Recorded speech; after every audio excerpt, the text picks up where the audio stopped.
how my fiancé's lies, betrayal, and sabotage destroyed my dream restaurant and nearly ruined my life. I, 32, and my ex-fiancée Ashley, 31, started a food truck together. We had always dreamed of owning a restaurant since we met 3 years ago in culinary school. While I had been working in kitchens since I was 16 to support myself, Ashley EL, from a wealthy family, had no prior experience in the culinary field before attending school. Despite our different backgrounds, we clicked when we began our business. We were engaged for 2 years and had been together for 6. After I graduated, I worked 60-hour weeks at various restaurants, saving money and gaining experience. By the time I turned 29, I had saved around $100,000. Ashley convinced me to start with a food truck instead of waiting longer to open a full restaurant. She suggested that testing our concept with a food truck would be a smart way to build our brand before investing in a permanent location. The concept for our food truck was mine, blending modern cooking techniques with my grandmother's traditional recipes. I wanted to serve fusion cuisine. Despite Ashley not contributing any money, I made her a 50-50 partner because she seemed happy, and we were engaged with plans to marry within the year. I handled the kitchen operations, and she took care of the finances, as she had accounting experience from a previous job. Our first year was fantastic. We found the perfect spot near office buildings, and our food became popular with regulars. Local food bloggers discovered us and gave great reviews. We even made it onto the top 10 food trucks list in the city. I felt like I was finally living my dream, and it was all the more fulfilling with Ashley by my side. But after 14 months, things began to feel off. I noticed discrepancies in our inventory compared to our sales. Supplies were depleting faster than expected. Ashley suggested we might be wasting more food than we realized, or that some staff members were stealing. I trusted her judgment since she was in charge of the books, so I let it go. But then I noticed funds disappearing from our account, even though we were making a solid profit. We never seemed to have enough money to cover our needs. Whenever I asked to review the books, Ashley would become defensive, accusing me of not trusting her. "Do you think I'm stealing from us? Do you not trust your future wife?" she'd say. I felt guilty even for asking.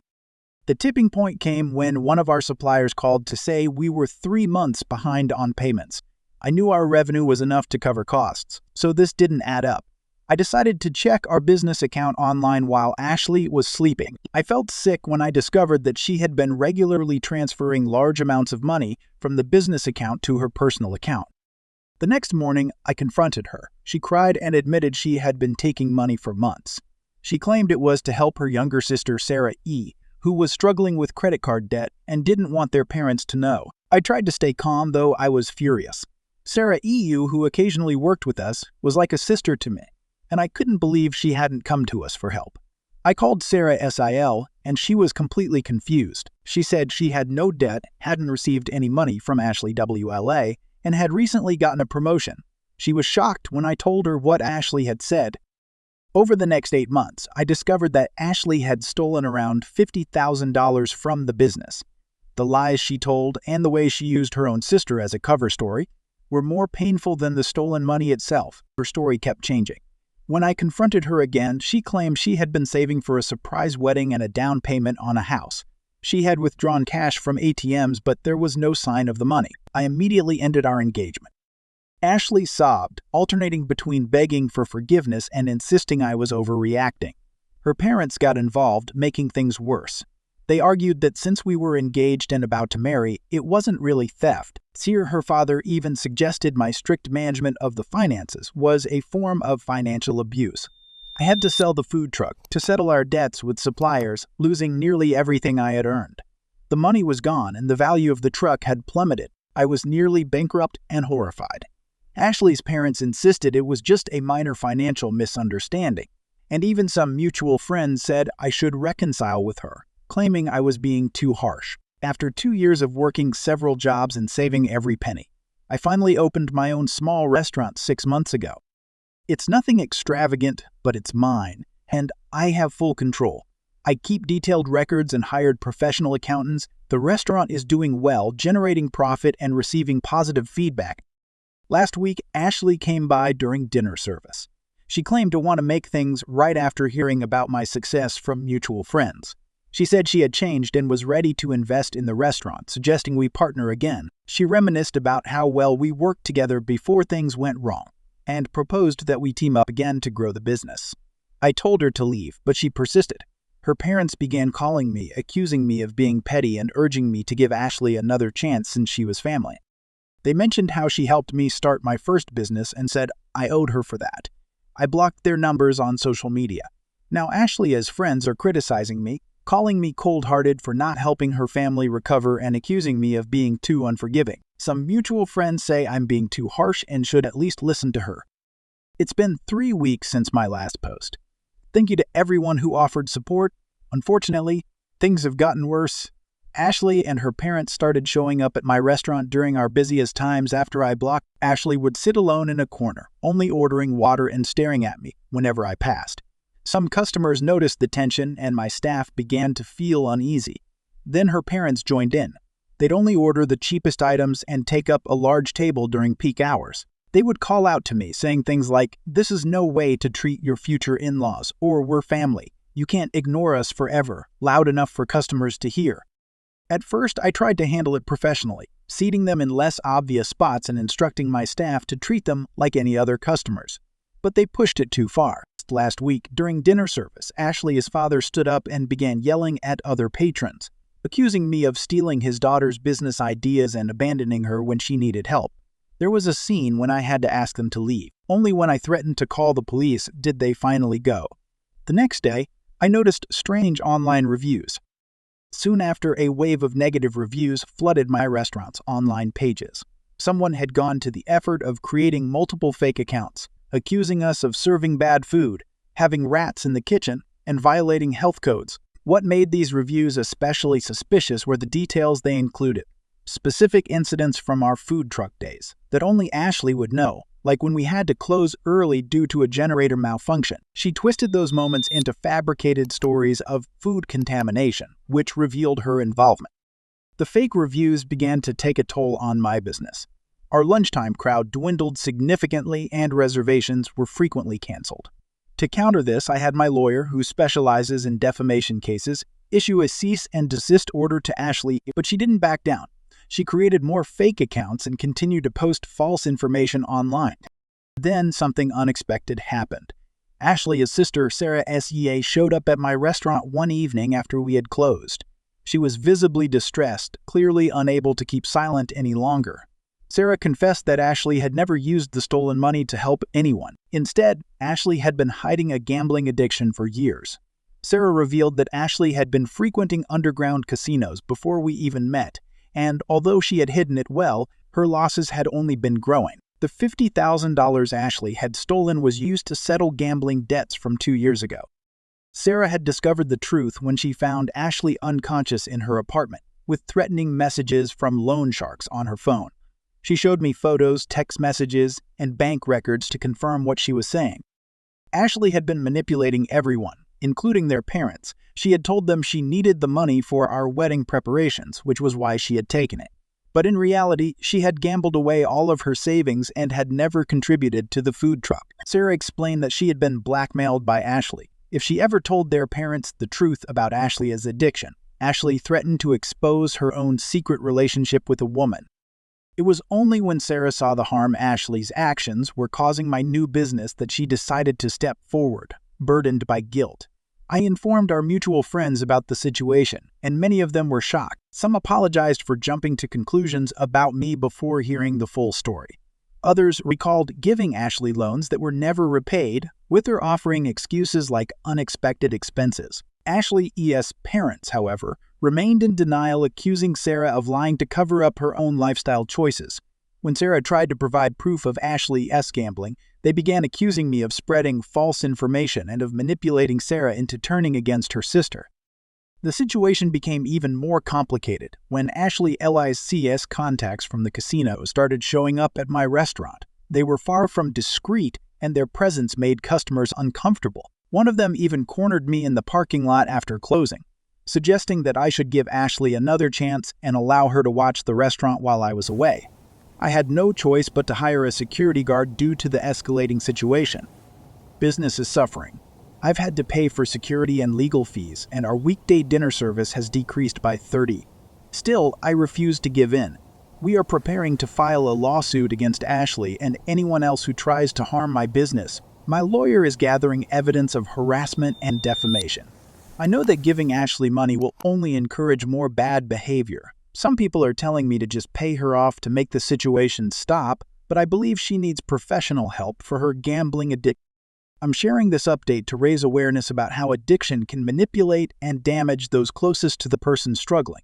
For now, my focus is on protecting my business and my staff. I've started documenting every incident and added more security cameras. I've also warned other local business owners about potential harassment. Through this, I've seen who my true friends are, and I'm grateful for their support during this difficult time.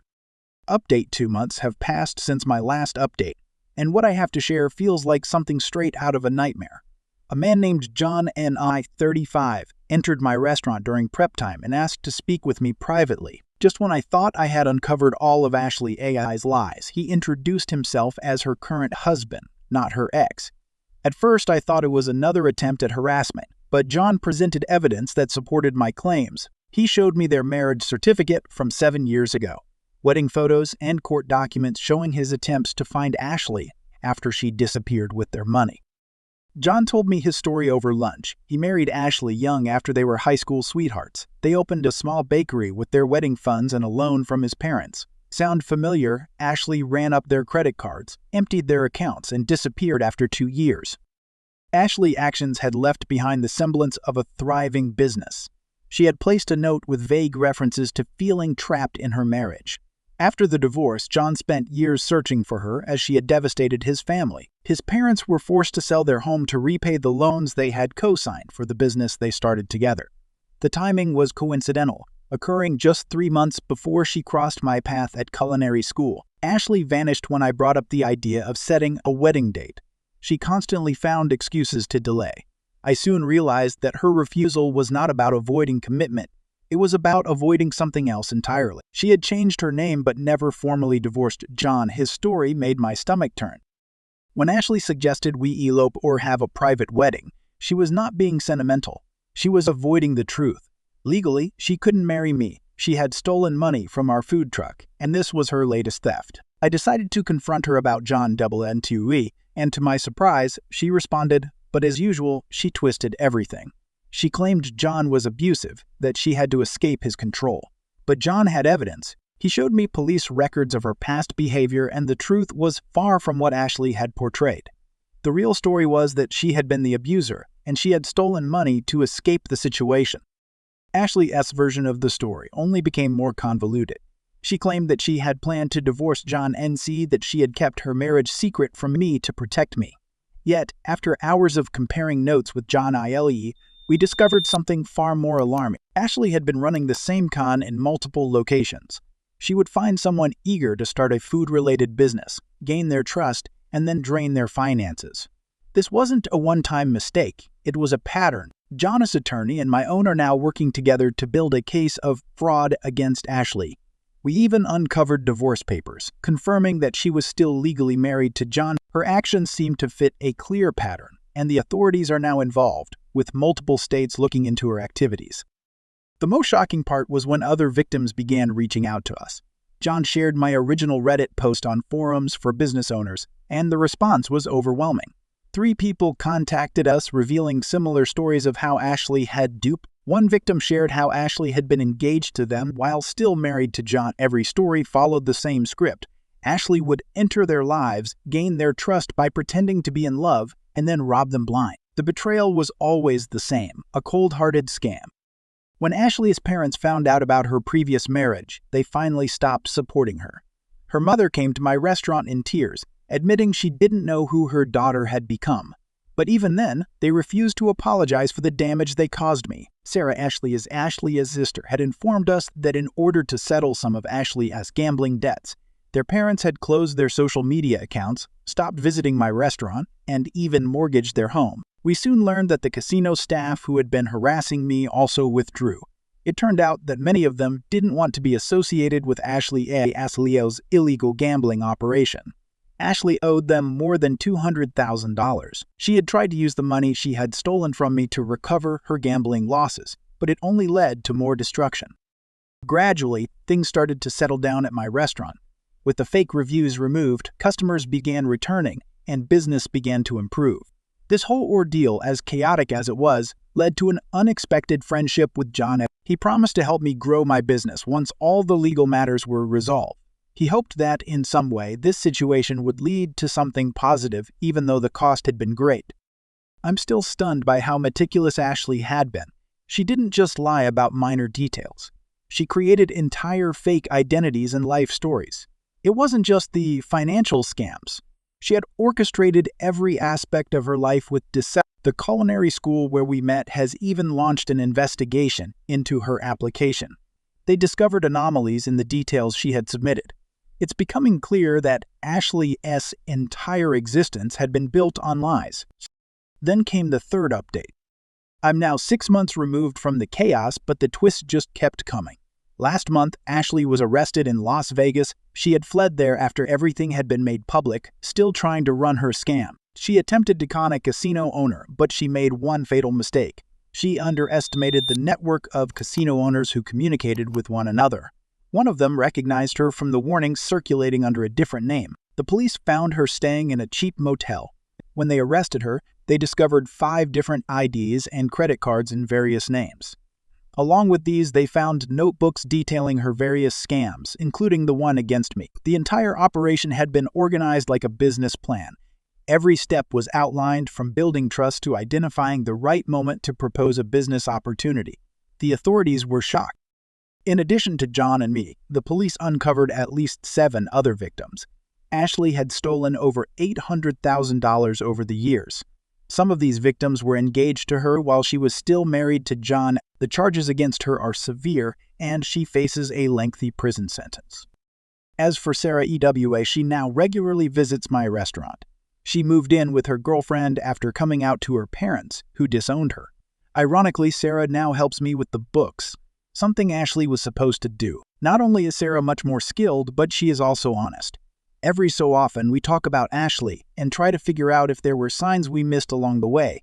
But our focus now is on moving forward, not dwelling on the past. Last week, Ashley's parents sent me a letter, an actual handwritten letter, not a text or an email. It wasn't an apology, but it was close.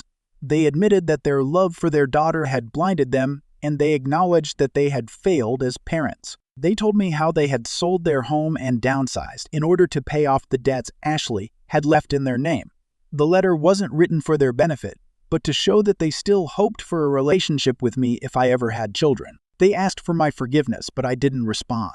Some things can't be mended with words, and I have no interest in maintaining a relationship with them. They only showed remorse once they were victims themselves, after years of supporting Ashley's actions and attacking my character when I exposed her crime. Through it all, John and I have become close friends. He recently opened a new bakery in the community, and we are even discussing the possibility of working together on future projects. We agree that we can't let Ashley's actions taint our ability to trust others or pursue our goals. My restaurant is thriving once again. In fact, business has picked up since Ashley's arrest, as some people come in just to see the infamous table where she used to wait for hours. We joke about it with the staff, but we've also put in additional security measures to make sure nothing like this happens again. The legal proceedings are still ongoing, but I'm not giving them my attention.